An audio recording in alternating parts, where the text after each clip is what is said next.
Some people also raise questions. I mean, we did see the family or friend of a particular patient, Dr. Adadevo, who raised concerns about the state of facilities at the place. You're talking about water and all of that. It's an illness that leaves patients with very little options in terms of the kind of care they want. What would you say that the Lagos State government is doing about that? Let me go back to Dr. Adadevo's case. Look, I can understand their relative, their friend, their cousin, their loved one is ill.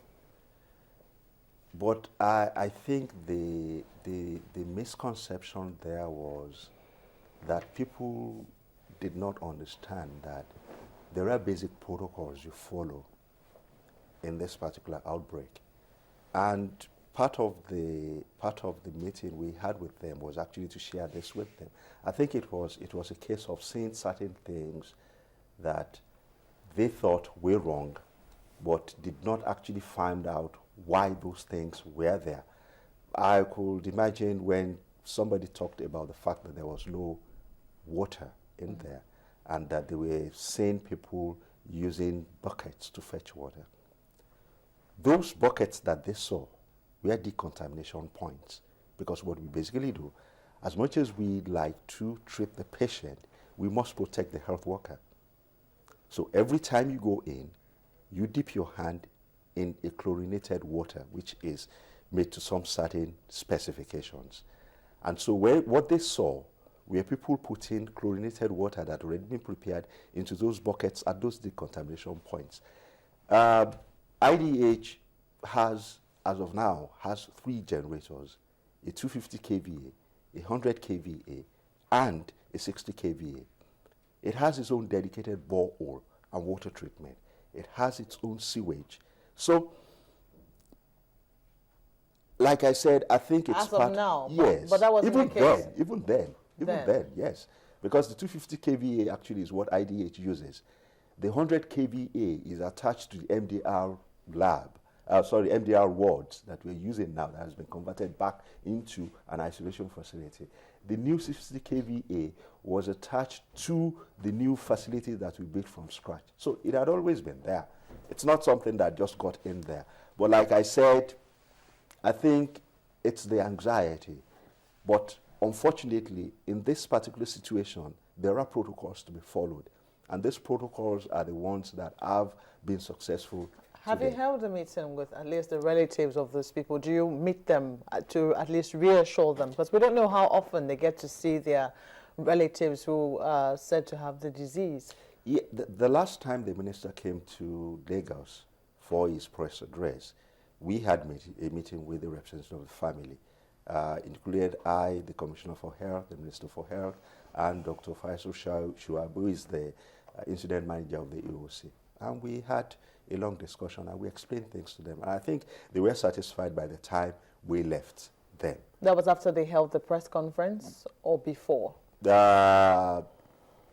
Before the press conference. Before the press conference. Yes. Has any meeting been held after? After that, no. But I'm sure there are some of our officers who are probably getting in touch with them. They have phone numbers of everybody, really.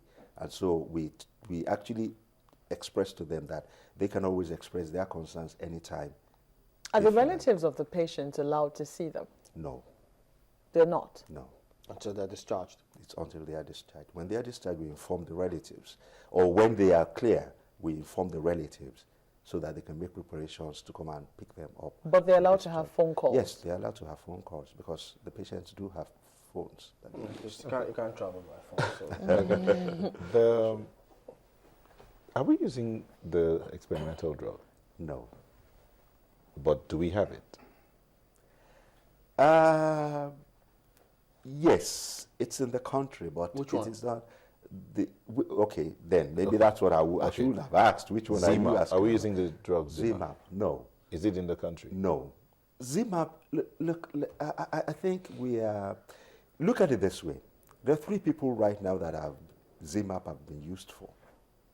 A Spanish priest, the doctor, and the social worker. The Spanish priest is dead, despite the use of Zimap.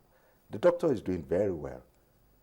The nurse is also okay, but not as doing well as the doctor. Like Professor Iwu said, you don't actually know right now what is happening. What we do know is that, like all viral illnesses, it's your immune system that deals with it. What we do is supportive therapy.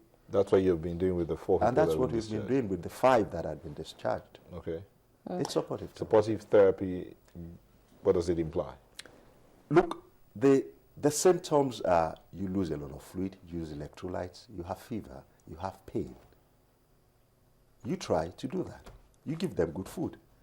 You build up their immunity. You give them immune boosters. Is there a chance of one who's been certified free of Ebola, as in, okay, like discharged patients now, is there a chance that they might contact it again? Let me answer it this way. There are 5 strains of the Ebola virus. Each one is different. The one that has infected you, you have an immunity that lasts for years, so you can't contact it. But you can contact all the others.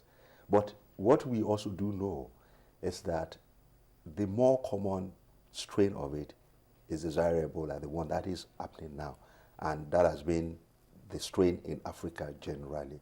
So the likelihood that you will get infected again with this strain is actually next to nothing. A lot of papers were talking about antibodies. I remember I saw one paper that said that when the doctor was discharged, that her antibodies give hope for a cure.